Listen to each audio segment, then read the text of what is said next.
Good day. Yesterday in the afternoon, shortly after I finished my previous video, reports began to circulate of a Ukrainian counterattack in the Bakhmut area, in the area of Chasov Yar and Ivanovka, if I've understood things correctly. And there were some claims circulating that the Ukrainians had actually regained some ground and pushed the Wagner forces, the Wagner assault forces, part of the Russian military system, that they'd successfully pushed these forces back. Then more reports came over the course of the day, which said that there'd actually not been any counterattack at all, and that in fact there had been no Ukrainian advances, at least none of any significance, in that particular area.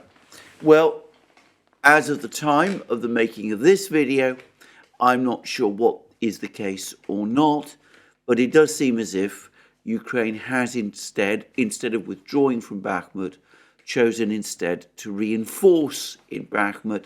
So it's possible that some sort of local counterattack did take place, and for all I know, it did take some ground, but quite possibly it's been pushed back again. I'm going to have to wait and discuss this again in more detail as more information trickles through.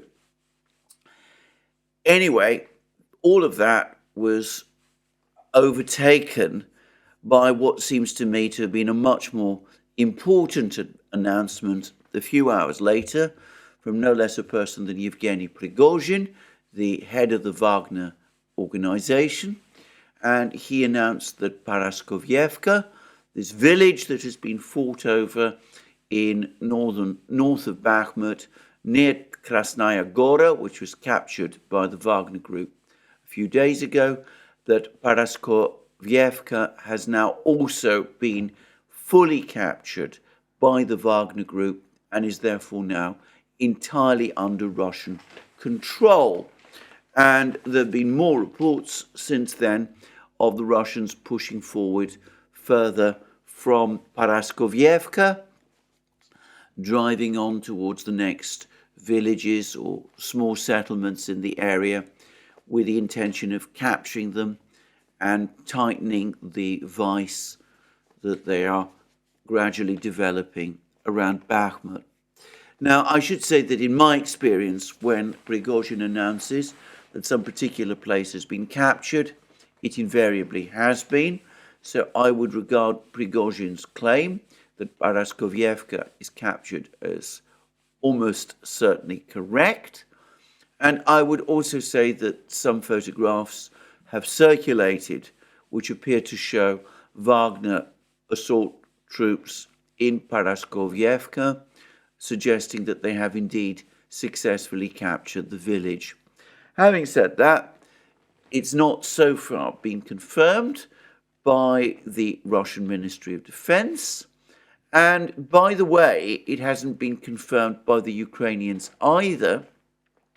But the Ukrainians still refuse to admit that Krasnaya Gora, captured by the Wagner assault groups some time ago, that has actually fallen and is under Russian control. So perhaps it's unsurprising that they're not so far rushing to confirm the information that Paraskovievka has been captured as well. Now, I have to say that I am a little surprised that Paraskovievka has been captured so fast. It seemed to me that an accumulation of reports was starting to appear that there were significant Ukrainian troops stationed in Paraskovievka, and there were reports that I discussed yesterday that the fighting there was intense, but it looks as if some kind of sudden collapse has happened. Perhaps the local Ukrainian commanders ordered their troops to withdraw, or perhaps the troops themselves gave up, or perhaps something else happened that I'm not really clear about. But no doubt we'll be getting more information from Paraskovievka before long. And anyway, it does seem to me as if the capture of Paraskovievka not only puts greater pressure on the Ukrainian troops in Bakhmut itself, but judging on what I can glean from the location of this particular village in these maps that I read with great difficulty, I suspect that it also undermines, or will eventually undermine, the Ukrainian positions further north, ultimately perhaps in Seversk as well. It seems to me that with every advance, Ukrainian positions in Seversk are becoming more precarious. Every Russian advance, Ukrainian positions in Seversk are becoming more precarious, and it's again strange that Ukraine isn't withdrawing its forces from Seversk, but perhaps going back to that long article by Big Serge, which I discussed a few weeks ago, came out in January. He said that the fall of Bakhmut and the surrounding hills would put the Russians not just within striking distance of Slavyansk and Kramatorsk, the two big remaining towns in Donbass, but would put them in an extremely strong position to capture Slavyansk and Kramatorsk, because the area west of Bakhmut is basically the high ground, and Slavyansk and Kramatorsk would therefore be exposed to Russian artillery strikes. And subsequent comments by Ukrainian officers appear to confirm that. So it may be that the Ukrainians are clinging on to places like Seversk and Bakhmut because they understand that if these places fall, then the collapse of Ukrainian resistance across the entirety of the Donbass becomes only a matter of time. Well, I'm not going to explore any of that further in this program. Suffice to say that Paraskovievka does appear to have been captured, and the fact that it was captured so quickly is perhaps a further demonstration of the importance of the high ground. As I've said in previous programs, it seems that Krasnaya Gora is located on higher ground than Paraskovievka, and though Paraskovievka was, or so it seems to me, the bigger village, the fact that the Russians have the high ground over Paraskovievka has enabled them to capture Paraskovievka more rapidly. And by the way, the fall of Paraskovievka has apparently positioned the Russians on the high ground above the next villages that they have to capture. Now, it wouldn't be appropriate to just discuss this fighting in Bakhmut without touching on certain other things that Yevgeny Prigozhin has been saying, because he has been fiercely criticizing the Russian High Command, the Russian armed forces, for limiting the amount of ammunition his Wagner assault troops receive. I'm not entirely clear what ammunition he means, whether he means ammunition for his artillery, Wagner assault group artillery, or whether he means light, small ammunition for Kalashnikov rifles and that sort of thing. But anyway, he's been bitterly complaining about this, and other officials, other fighters of the Wagner assault forces have been complaining about this also. And this has been flaring up over the last few days. I should stress that Prigozhin is not talking about a general ammunition shortage in the Russian military. What he is saying, essentially, is that the Russian military, the regular military, have been deliberately restricting the supply of ammunition to his forces. Now, I'm going to say straight away, I'm very skeptical about this. I doubt that it is in fact the case. On the contrary, all the indications are that the Wagner assault troops are extremely well supplied with weapons, perhaps to an even greater extent than some Russian regular army formations are. But again, it's further proof, if any were needed, that there are tensions between Prigozhin and the Russian High Command. And I suspect it hasn't helped matters that Prigozhin is again insisting that it is only his forces that are involved in the fighting in and around Bakhmut. The evidence, as I've said, suggests the contrary. And Prigozhin again also insisted that his force, the Wagner assault troops, operate as a purely private company and that they are entirely not connected with the Russian Ministry of Defense. And that also is clearly wrong because, as we've seen, the Wagner assault forces, they have not just light weapons, but guns and tanks, and interestingly enough, even Sukhoi 24 fighter bombers. The latter fairly old kit by Russian Air Force standards, but still we are talking about supersonic bombers, and the fact that the Wagner assault groups, the Wagner organization has some of these aircraft can only have happened with the agreement of the Russian Ministry of Defense. So anyway, there's clearly some kind of internal feud going on, and I suspect that some people in Moscow are probably getting increasingly exasperated with Prigozhin and the way in which he is keen to corner all the credit for the fighting in and around Bakhmut. And perhaps when the war is ended, there will be some sort of reckoning or some sort of open battle between all of these people. But anyway, for the moment, it doesn't seem to be in any way affecting the events on the battlefield itself. So that's the situation in Bakhmut. Possibly some kind of Ukrainian counterattack. If so, this was in a southern trying to push back the southern pincer of the Russian advance. It may have gained a little ground, but my sense is it probably wasn't particularly successful. The northern pincer, the one that's moving south from Krasnaya Gora, the northern Russian pincer, that seems to be gaining momentum. We've seen that Paraskovievka has now been captured. It seems likely that further villages, settlements will be captured fairly soon.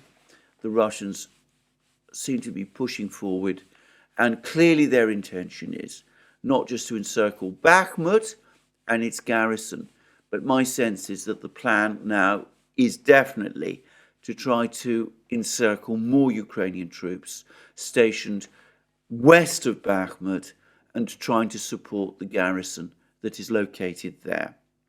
So that's the news from Bakhmut. It is not the only news from Ukraine, even though arguably it is the most important news over the last 24 hours. One further piece of news that I've been getting over the last couple of hours, but again it's very difficult to assess, is that there appears to be some further heavy Russian missile strike on Ukraine. It's again difficult to get an exact picture of what's going on because my sense is that this time these airborne heavy cruise missiles, the KH-101 cruise missiles launched by the strategic bombers, the Tupolev 95 bombers, they don't seem to have been used to any great degree, at least not up to this point. But tactical missiles of various kinds appear to have been launched by Russian tactical aircraft Sukhoi 34s and such things. And there's some reports that the Russian fleet is preparing to follow this all up with some kind of missile strike with Calibre cruise missiles from the sea, from the Black Sea. By the way, I should say one thing very quickly. The KH-101 cruise missiles launched by the Russian bombers are completely different from the Calibre missiles launched by Russian warships. Both of these cruise missiles each of these cruise missiles is subsonic. They have similar ranges, but they're designed by different organizations, apparently built by different factories, and they operate in somewhat different ways. I'm not going to get into the technical aspects because, to be honest, I don't fully understand them. But anyway, there we are. These are two different types of cruise missiles. The fact that two different types of cruise missiles are used by the Russians, subsonic cruise missiles, probably complicates the work of the Ukrainian air defenses to some degree. But I get the sense anyway that up to this point, up to the point of making of this program, the big cruise missiles, the KH-101s and the Calibres have not been launched against Ukraine, either by the Russian Air Force or by the Russian Navy. However, that's not the only use from the battlefronts. If we now turn to what's been going on in the Kupiansk area, this is in Kharkiv region, the Russian Ministry of Defense has confirmed that a village called Gryanikovka, which appears to be on the Oskol River and fairly close to Kupiansk, in fact very close to Kupiansk, that it has now been captured. And it does now increasingly look as if there is, in fact, a Russian advance towards Kupiansk. Now, I'm not entirely certain exactly what's going on because, well, we don't have the colourful characters like Prigozhin providing us with a non-stop commentary about what's going on in this part of the battlefields. And by contrast, I should say that a little further south, in the Svatovo-Kremenaya area, there are other reports which suggest that the Ukrainians tried to launch some sort of counterattack against the advancing Russian forces, and that there was an intense battle, and that the Ukrainians were thrown back. But anyway, it looks as if this is quite a complex fight, with the Russians pushing forward in some places. This is in the northern area, if you like, Svatovo, Kremenaya, Kupiansk, Liman, all of them connected to each other in some way, but it's a fairly complex fight over a fairly large area. The Russians clearly hold the initiative, and they're pushing towards Kupiansk, and maybe that's their major advance. They perhaps feel that if they can recapture Kupiansk, then Ukrainian forces further south would be forced essentially to retreat. But anyway, there's a lot of fighting going on in various parts of this battlefield, but this capture of Gryanikovka is confirmed. Now, whether the Russians really do intend to capture Kupiansk, Kupiansk, by the way, is located on both sides of the Oskol River, both on the west and east bank. If the Russians intend to capture Kupiansk, the eastern part of Kupiansk, which is, by the way, as far as I can make out, principally a factory zone, or whether they intend to capture the whole town, which would mean crossing the Oskol River, I don't know. And I would say that a viewer contacted me some time ago by email and asked me the question whether it was in fact the case that there are indeed already Russian troops operating east of the Oskol River. And he showed me a map. I don't read maps very well, but the map, as far as I can see, appeared to imply that there were some Russian troops already west of the Oskol River. Well, I have to say, if that is indeed the case, I've seen no report that confirms that. Maybe the Russians send occasional reconnaissance groups operating across the Oskol River. That's highly likely, by the way. We're talking about a small river and amphibious vehicles, and most Russian infantry fighting vehicles are amphibious, could, I suspect, cross the Oskol River without too much difficulty. So maybe the Russians have sent some reconnaissance troops across the Oskol River, but I don't get the impression that they've been making any serious attempt to establish a presence west of the Oskol River up to this point. Anyway, that's what I'm going to say about that. There's also been a lot of very heavy fighting in and around Vuhledar. And again, there were reports about a day or so ago of an attempted Ukrainian counterattack around Vuhledar, but that seems to have petered out, and there's been no real change in the battle lines there. It seems to me that the fighting in Vuhledar is extremely intense. There's been a lot of toing and froing. Both sides are taking casualties. The Russians claimed that Ukrainian casualties are 3 to 4 times greater than their own, which could very well be true, and that both sides have been sending reinforcements to Vuhledar. But it's clear that if there was a Russian plan a few weeks ago to storm Vuhledar, that this hasn't worked, that the Russians have not been able to encircle Vuhledar or storm it either, and that the fighting there has, as the Russians like to say, for the moment at least, acquired a positional character. The Russians hold the ground that they've captured, but they've not been able to capture Vuhledar itself. Now, I'm going to make a suggestion here again, that just as happened with Orekhov, further west in Zaporozhye region, just as happened further west still in the area on the Dnieper River where the Russians seem to be creeping up towards Zaporozhye. I don't think that these are big Russian attacks. These are Russian offensives. And I wonder whether the Russians really were actually planning to storm Vuhledar.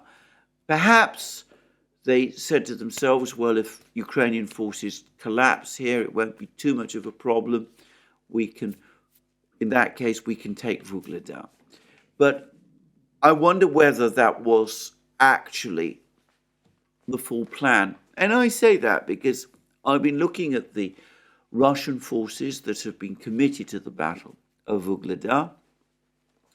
And again, the core of them seems to be that same naval infantry brigade from the Pacific, by the way, the Pacific Fleet, Marines, in other words, plus Donbass militia, principally Khodorkovsky's Vostok battalion. They seem to be the key units that have been committed to the fight in Vuhledar. And these are not numerous enough, it seems to me, to storm Vuhledar. So why is that the case? After all, the Russians, as we know, are building up enormous forces. I mean, this is not, I think, disputed by anyone. They have hundreds of thousands of men on the battle lines at the moment. They've got, there's been a report earlier today, for example, that their Wagner assault troops are now appearing in Melitopol. but there's lots of other troops being deployed as well. I have to say that it looks to me as if the Russians are shaping the battlefield, as Western military leaders like to say. At least they're pushing against these Ukrainian positions. They're putting pressure on the Ukrainians all across the battlefront. They're doing it in Kupiansk, they're doing it in Vuhledar, they're doing it in Zaporozhye, they're doing it near Donetsk city. Their main push at the moment is around Bakhmut. That's seen, I suspect, as the key. But they're not yet prepared to commit their main forces in some sort of breakthrough battle. And I suspect that this is because the training and build-up of those forces is still incomplete. Lieutenant Colonel Vershinin said that the right time to start deploying these forces in battle would be March, and that does increasingly look like the Russian timetable. So the Russians push forward, they push perhaps towards Kupiansk, they push towards Vuhledar. I'm confident that eventually these two places will be the target of a real Russian attempt to capture them, of the sort that we saw, for example, in the Battle of Mariupol earlier in the war. But for the moment, the Russians are continuing to husband their reserves. They're not deploying them in penny packets. The only place that they're really prepared to commit troops in sustained numbers appears to be Bakhmut. And that is interesting, and it's different from what many, including myself, were expecting a few weeks ago. And it does suggest that when the attack comes, it will be probably on a fairly large scale, with forces moving in fair number of directions. We see a significant build-up, for example, in the north around Sumy. The Ukrainians are becoming increasingly alarmed about this. But until that moment comes, the Russians continue to keep the pressure on. They continue to drain Ukrainian reserves. They're preventing Ukraine from building up, for example, artillery stocks. Ukraine is forced to go on expending its ammunition, trying to hold these sort of places. And in the meantime, the Russian build-up goes on. So we will see what happens, but I think I should just mention this, that, as I said, I felt that the Russians were serious about capturing Vuhledar. I think they probably still are. I suspect, I'm not quite so sure, but I suspect they're probably looking to capture Kupiansk. But for the moment, the tactic seems to be just to keep the pressure on the Ukraine whilst the major forces are prepared for battle. Anyway, that's my summary of what's going on in the war.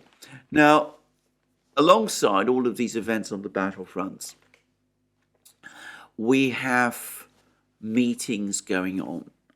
Putin in Moscow has had a series of meetings with President Lukashenko of Belarus. It's not entirely clear what the purpose of these meetings is, but they seem to be focused on economic matters more than anything else, and about the general trend of trying to integrate the Belarusian and Russian economies.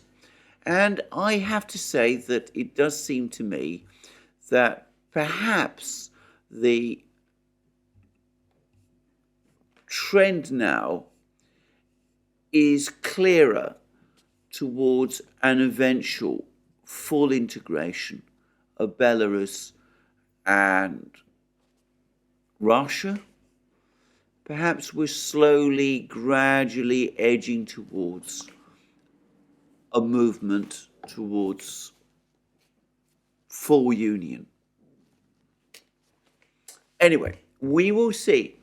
I did notice, for example, and I just mentioned this, that there was a great deal of discussion about the way in which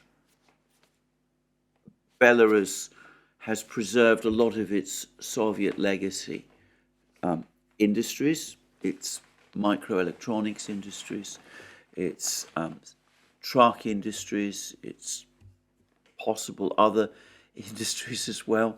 Some talk that it might, for example, actually begin producing Sukhoi 25 ground attack aircraft, which would be quite an interesting development.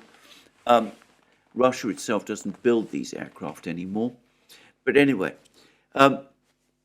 so if that's indeed going to happen, then I wonder whether that will eventually become, that eventually points to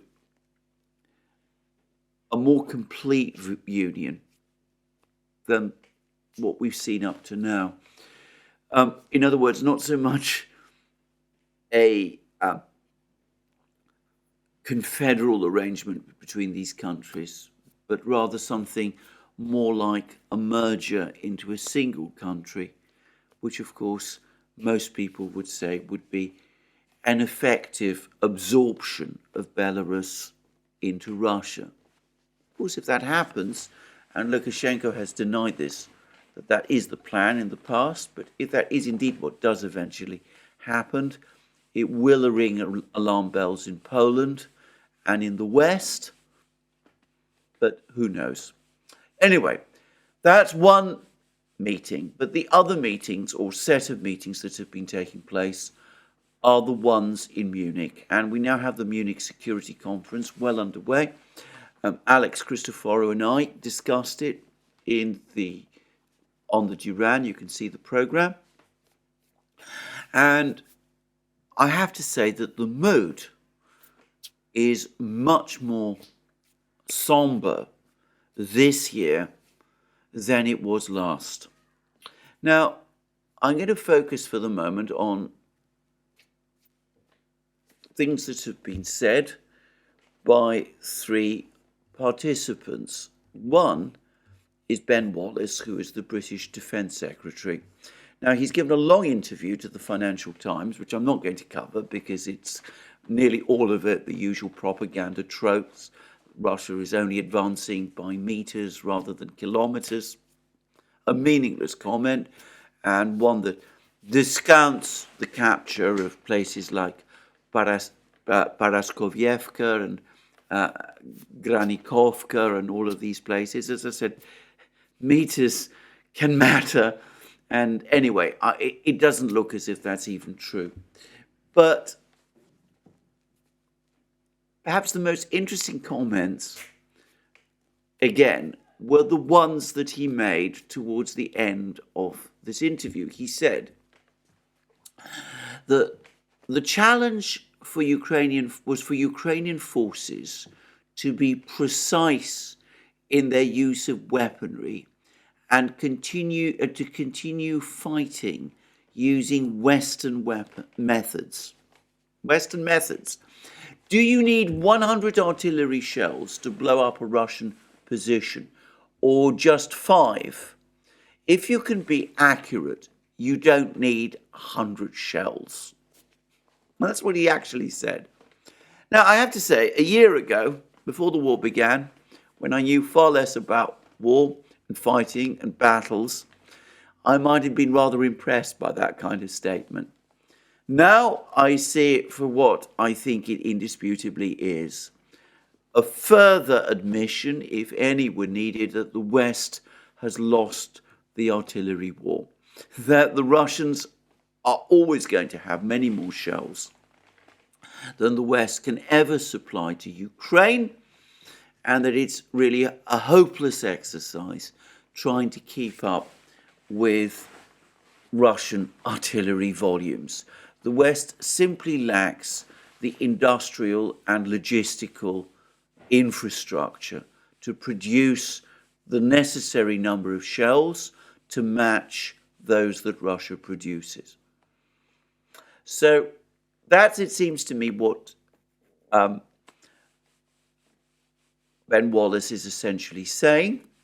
I ought to say that you take a step back and think about what he is saying. How do you know?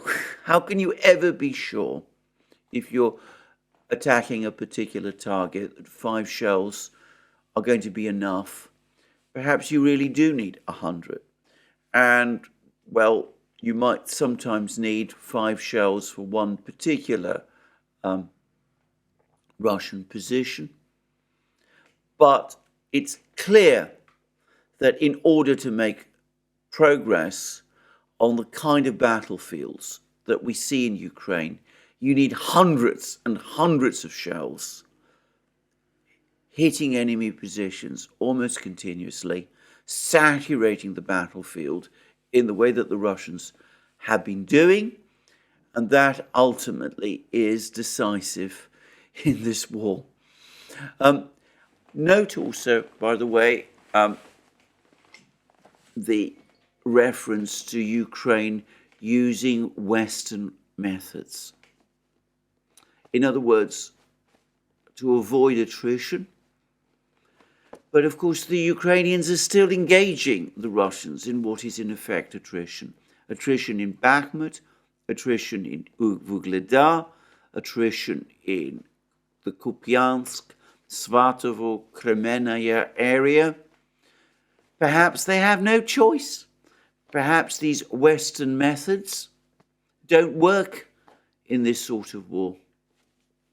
Anyway, we will see. But that was Ben Wallace. And as I said, you have to drill through this long interview to get to that admission.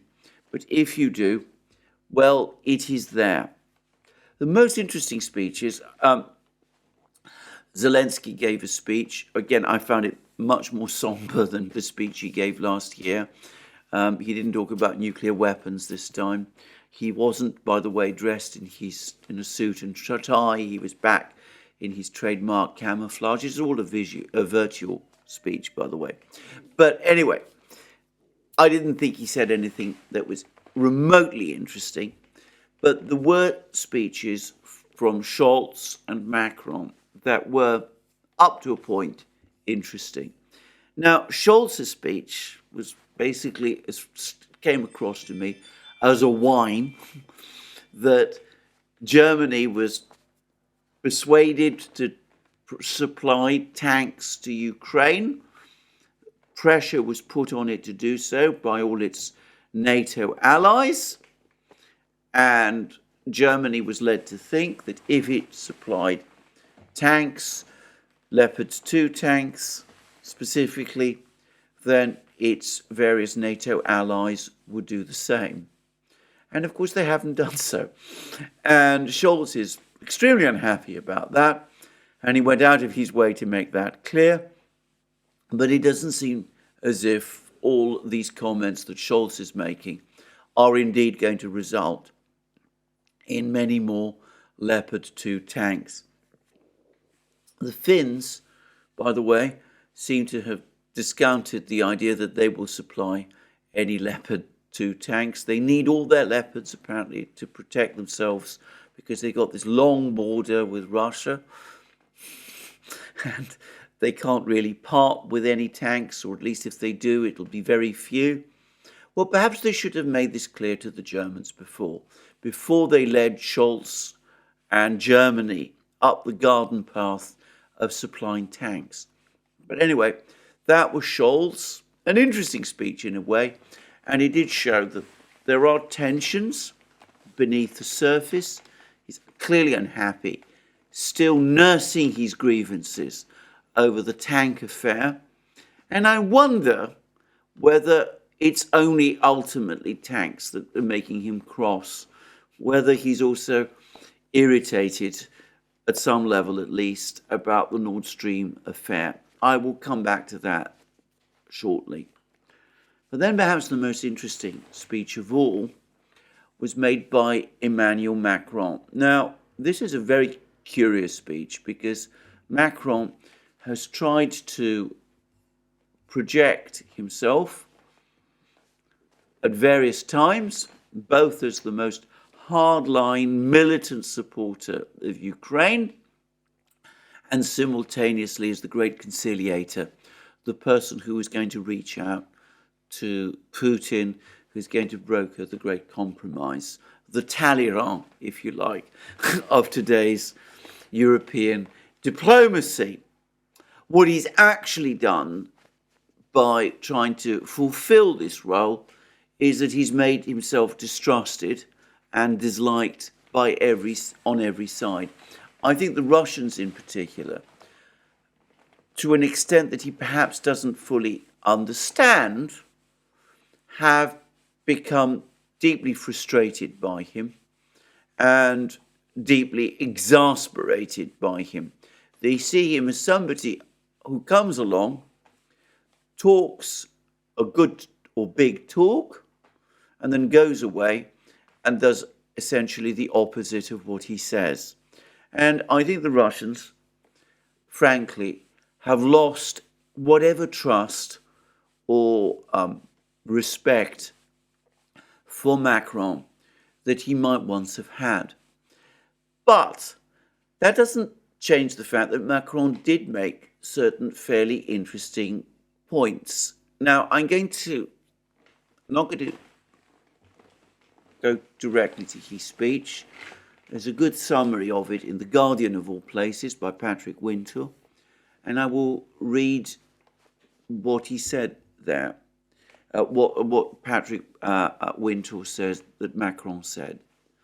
And this is from Patrick Winter's article in The Guardian. Macron strayed into territory that had previously landed him in hot water by saying neither Europe nor Russia had digested the end of the Cold War properly.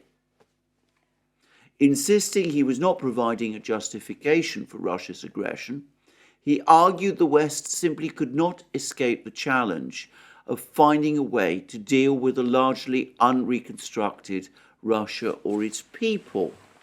Note people, not just leadership. And then he went on to say the following: I do not believe for 1 second in regime change.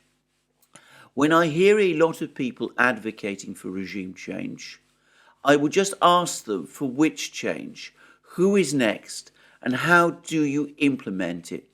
We have experienced in the past decades regime change many times, and it has been a total failure. And then Patrick Winter goes on to say, Macron added the question was how to twist and create the current imperfect balance by allowing Russia to build something sustainable for itself. And then, of course, Macron admits it's too early to formulate what this settlement might entail in detail. Now, why is all this interesting? It's not interesting because Macron is offering us any policies, because he's not offering any policies. He's not bringing forward any new ideas at all about what the West would do. As I said, the Russians will look at all of these statements, they'll shrug their shoulders, they'll say, it's Macron again, he's saying all these things, and when push comes to shove, they don't mean anything in practical terms. But I'm going to suggest that it is interesting because, to me, these words look like recriminations. Consider these particular words. I do not believe for 1 second in regime change. When I hear a lot of people advocating for regime change, I would just ask them for which change, who is next, and how do you implement it? We have experienced in the past decades regime change many times, and it has been a total failure. And notice how he talks about the challenge is to find a way to deal with a largely unreconstructed Russia and its people. I can't help but think that all of this is alluding to previous arguments that have been taking place within the West, mostly in private. That there's been people, we can guess which people, the neocons, the Newlands, the Sullivans, the Blinkens, all of those sort of people, and of course their fellow travellers in London and in Brussels and elsewhere. There's all sorts of people who have been pushing hard for some kind of regime change operation in Moscow. And I've already discussed many times on this program that I think that the founding assumption, the whole expectation was that once the war began, and this war, I've no doubt about this, was provoked by people in Washington, London, Brussels, and Kiev, with the anticipation that it would begin and would open the door for a sustained sanctions and economic attack on Russia.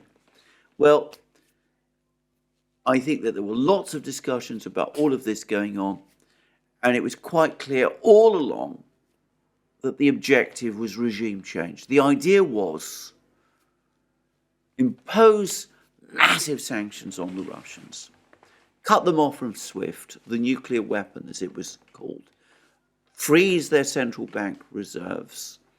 If that doesn't work, cut off their energy flows to Europe, block their oil exports, block their gas exports. Well, we've seen what a horrible twist that took with the attack on the Nord Stream pipelines. Do all of those things, and then you provoke an economic collapse in Russia, and that will lead to regime change there, and we'll get the regime in Russia that we want. And what Macron is doing is he's coming out and he's saying, look, I was skeptical about all of this. I didn't think it was going to work.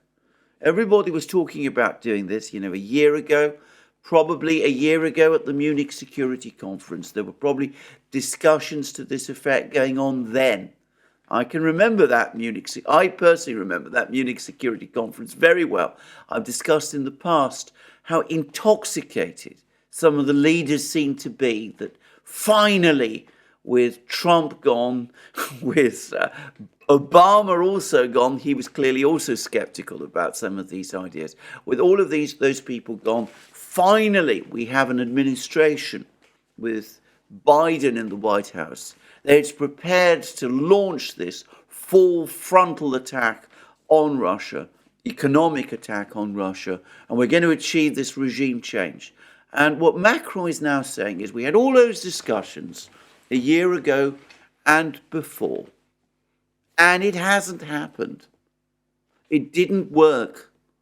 And not only did it not work, but what we are actually seeing is that Russian opinion has solidified, and that the reality is we're not going to be able to manipulate and engineer some kind of change in Russia to our advantage. Russia is going to remain itself with all the challenges and problems and things of that kind, and we have to accept that. We have, after the war, however it ends, to find some kind of way to accommodate this. In other words, Macron's words are a combination of recriminations, him telling all the audience, I told you so, it didn't work. Yes, I'm totally loyal. I'm completely with you. I will do whatever you want me to. I will send more machines and more weapons. He's now sending Acheron anti-tank weapons to Ukraine. He's already sent all the Caesar howitzers, the first of the AMX, AMC, AMX 10 wheeled tanks. They're now appearing in Ukraine. He's going to do all of those things. He's going to support every single sanctions initiative, but he's saying, well, I'm doing all of that. You can't accuse me of not being a member of the team, a loyal member of the team. But for the record, I had my doubts. I expressed my doubts. Everything you said would happen. The collapse of Russia economically, the regime change there, it hasn't happened. And given what we know about the situation in Russia, the reality is, if Putin falls, the person who will replace him will be even more hardline than he is. So I think this speech of Macron is interesting for that reason. It tells us something about the debate that was going on in the West in the run-up to the war, probably as soon as the Biden administration took office. And it also probably reflects some of the recriminations that are already raging. Now, that brings us to the next thing, because of course we've got all of this going on. We've got Macron coming up with these statements. As I said, they're not going to lead to anything. He's repeatedly shown that he's not prepared to break with the others, whatever doubts he may have had. But where actually is this going?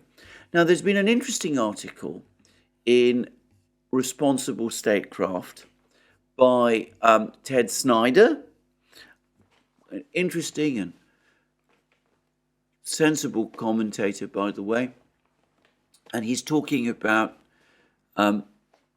American policy in this conflict. And Ted Snyder's article says, on Ukraine, is Biden signaling that as long as it takes may have an end date, ? And the article then goes on to say, the subtitle is, there seems to be a lot of talk today about scaling back territorial expectations and moves towards the negotiating table. Now, I don't know how well informed Ted Snyder actually is.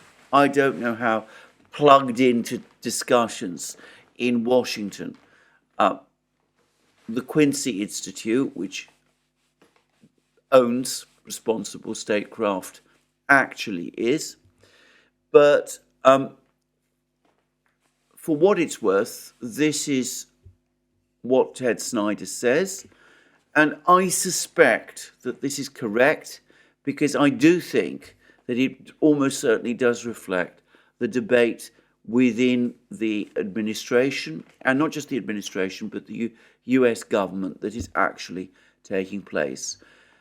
Snyder says, 1 year into the war, the Biden administration appears to be telling Ukraine that as long as it takes may be running out.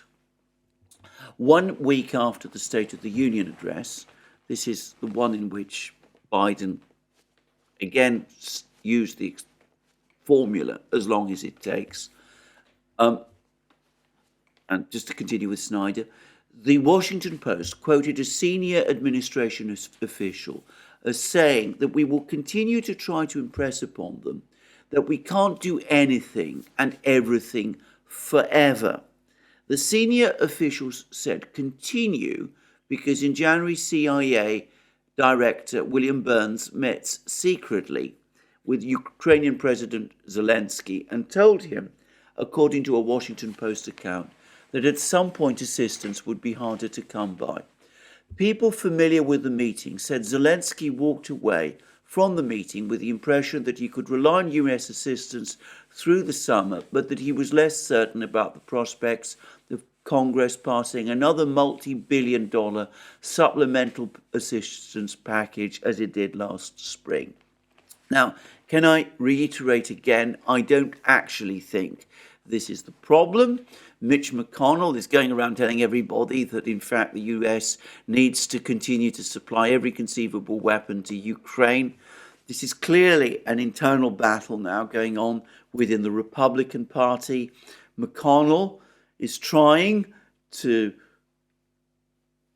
push the image that people like Hawley and Marjorie Taylor Greene are weak on Russia, that he's the true leader of the Republican Party because he's hard on Russia.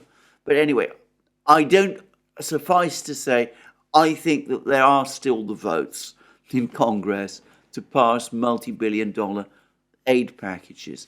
The problem is not the votes or the money. It's the supplies. It's the actual numbers of weapons that exist and can be produced and which the United States can supply. But anyway, that's an aside. Let me go back to this article. The timeline was reinforced by the Post's reporting that Biden and his top aides warn that the political path will get tougher once Ukraine has exhausted the current congressional package, which could happen as early as this summer. The senior official redefined the Biden promise by saying, as long as it takes pertains to the amount of conflict, it doesn't pertain to the amount of assistance. In other words, from the summer, assistance will start to fall. And then we continue to read, the timeline suggests the urgency of the moment. The Post reports that the critical nature of the next few months has already been conveyed to Kiev in blunt terms by top Biden officials, including Deputy National Security Advisor John Feiner, Deputy Secretary of State Wendy Sherman, and Undersecretary of Defense Colin Cole, all of whom visited Ukraine last month. The coming months will be critical for Ukraine to retake as much territory as possible before sitting down with Putin at the negotiating table. And we go on to read, the goal is to take back as much territory as possible. Sounds like a concession, admission perhaps more properly, that Kiev may not achieve its goal of reclaiming all its territory. At the end of the war, Ukraine will be divided. The frank discussions in Kiev last month, the Post reports, reflected an effort by the Biden administration to bring Ukraine's goals in line with what the West can sustain. And then we go on to read that a divided Ukraine will likely mean a post-war Ukraine without Crimea. US intelligence officials have concluded that retaking the heavily fortified peninsula is beyond the capability of Ukraine's army. And that sobering assessment, the Post reports, has been reiterated to multiple committees on Capitol Hill over the last several weeks. And the report then goes on to say, this article goes on to say, the acceptance by the Biden administration that at the end of the war, Ukraine will be divided is also reflected in a Newsweek report that Burns secretly travelled to Moscow last month with a peace plan that would end in Russia keeping 20% of Ukraine's territory. The report, denied by the White House, may or may not be true, but it may have caught wind of the mood in Washington. And Burns may have explored the idea of a peace plan. By the way, the Russians also deny that there was ever such a peace plan floated, that involved Russia withdrawing to its pre-February 24 borders, an idea that has been suggested by Blinken in December. That would leave Russia in possession of Crimea and parts of Donbass. And the article goes on to say that what is now being discussed is very close or bears some resemblance to what Ukraine and Russia tentatively agreed with each other back in April 2022 in Istanbul. And it concludes, this article by Snyder concludes, the Biden administration appears to understand that as long as it takes has an expiration date, and that Kiev will have to accept a divided Ukraine with Crimea lost to Russia and parts of Donbass outside its control. The tragedy is that the map would have looked similar had a negotiated settlement been agreed to in the first weeks of the war, or even before the war began. All true, except, of course, that we're not going to return to the Istanbul formula or the Minsk agreement or anything like that, because the Russians will not agree. They feel that the initiative in the war is passing towards them, so why should they agree? Now, yeah, in a video that we've done on the Duran, Alex, Christopher and I have floated the idea. Alex was the one who first formulated it, that with arms supplies becoming depleted, what has probably happened is that, or what has possibly happened, is that the uniformed military have advised the White House and the State Department that they're prepared to go on providing support to Ukraine until midsummer, but that they're not prepared to go beyond that. And as I pointed out in that video, that corresponds with certain things that were being said by senior naval officers a few weeks ago, that there was a 6-month time window, but beyond that, the United States would have to make a decision whether to continue to support Ukraine or to look after its own interests. So that, I would suggest, is where we probably are. We have this conference now taking place in Munich, the Munich Security Conference. There's clearly a lot going on behind the scenes that we don't know about. Macron has breached the omerta, the code of silence, the public code of silence that all Western leaders might observe. He's come out and made what looks to me, frankly, very much like an "I told you so" speech. And the quest now is to try to find some way out of this war before the time window closes in the summer, and perhaps before the Russians smash through. Now, I'm going to make a guess. I think the Russians are fairly well informed about this debate. I mean, they will have their own intelligence sources. They will have their people and their embassies in all the European capitals. They'll be talking to other diplomats from other countries, global South countries, but probably also having discussions with Western officials. There's probably, to be straightforward about this, other methods of intelligence that I can't myself assess or calculate.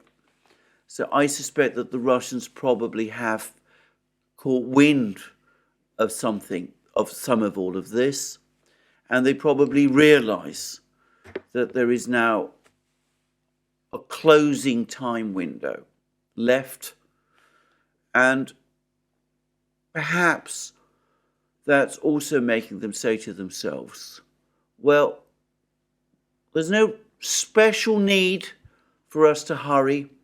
Why throw away thousands upon thousands of troops to gain territory fast when realistically, after the summer, Western support for Ukraine is going to start to dwindle away? We can keep this tempo of operation that we're conducting for the time being going. It's causing no particular stress to us. We've got all of these huge forces gathered. As I said, I don't believe that the Russians are just going to leave these forces idle and doing nothing, but I suspect that they will be aiming at least to clear Donbass and reach the Dnieper, perhaps before the summer, but they don't need to do things that would result in massive casualties being expended, because they know that Western support is ebbing. And what they're seeing coming out of the Munich Security Conference will probably have reinforced that. Now, a few further things to say. Briefly, one of the greatest resources for the Duran, for myself, is our Duran community. I've had an extremely useful email from someone who has pointed out that the collation of losses, Russian losses, that is being published by the BBC, it's not being done in cooperation with Medusa, as I had believed, but with an entirely different organization. I believe its name was Media Watch. I'm talking from memory. If I've got it wrong, my apologies. Anyway, this organization does actually have a very useful website in which it provides a detailed breakdown of all of the losses that the Russian forces are experiencing, or at least not a detailed breakdown, but you can get a good idea of what's going on by reading what it says. And this has confirmed beyond any further doubt what I said in my program yesterday. The global figure of 14,000 for total confirmed Russian deaths since the start of the war does include the losses suffered by the Wagner organization, and I'm sure it includes the Chechen losses as well. So that also, to my mind, further strengthens my belief that these figures are probably roughly accurate, and it brings them very closely into line, as I said, with what the Russian Ministry of Defense has at various times told us about the kind of losses that the Russian regular army is suffering. So that figure, 14,000, it's Russian regular army, it's Wagner, and it's almost certainly the Chechens too. So that's one thing I wanted to say. The other is I do want to just very, very briefly touch again upon the Nord Stream controversy and Seymour Hersh's article. Now, there's been a complete silence amongst the heavyweight media in the West about this article. New York Times, Washington Post, BBC, Guardian, Financial Times. Don't touch it. They won't tell us anything about it. So, why? To me, frankly, it looks like exactly that kind of omerta I was talking about that Macron is breaching in his speech to the Munich Security Conference, when he's coming out publicly and talking about, I told you so, this isn't going to result in regime change in Moscow, this whole idea is hopeless. And that is the case, that there is this extraordinary lack of curiosity or unwillingness to discuss Seymour Hersh's article. Cannot be because journalists in the West, editors of all of these big media organs, aren't aware of its implications, or don't, at the very least, suspect its truth. Let's remember that somebody did blow up the Nord Stream pipelines. I mean, that these explosions of these pipelines most emphatically did happen, and we know that it was sabotage. So, someone must have done it. We've already had reports in the Washington Post that it doesn't look as if it was the Russians. I mean, that was what the Washington Post article to me appeared to say. We've heard German investigators think the same. So if it wasn't the Russians, who did it? Who blew up the pipelines in the Baltic? Was it the Brazilians? Was it the Kuwaitis? Was it somebody far away? Hardly. If it wasn't the Russians, it must realistically have been a NATO country. Is it really plausible that any NATO country, or, well, Sweden and Finland, of course, are not yet NATO countries, so apparently they want to become that. Is it really plausible that any NATO country would have carried out an operation of this kind without first getting the green light to do it from the United States? I hardly think so. And doesn't that already create some predisposition to believe the complicity of the United States at some level in this very same operation? And if the United States was implicated in this operation, then why not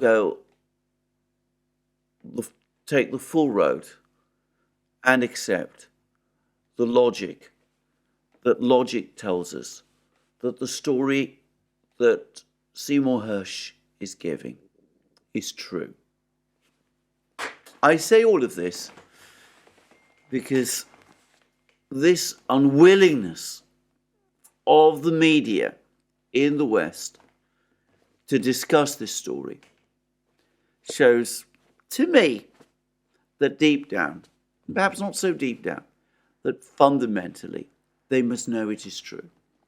Anyway, that is all I'm going to say today in this program. There'll be much more from me soon on what's going on the battlefronts, more information about this missile strike. I expect before long we'll have more developments in the Battle of Bakhmut. Until then, all that remains is for me to wish you a very good day, to remind you that all our videos can be found on our multiple platforms: Locals, Rumble, BitChute, ODYSEE, Rockfin and Telegram. You can also support our work via Patreon and Subscribestar, links under this video. You should also check out our shop, buy yourself the great things that you will find there: our magic mugs, our hats, our hoodies, our t-shirts, our sweatshirts, and all those great things. And last but not least, please remember, if you've liked this video, to tick the like button and to check your subscription to this channel. That's me for the day. Have a very good day, and more from me soon.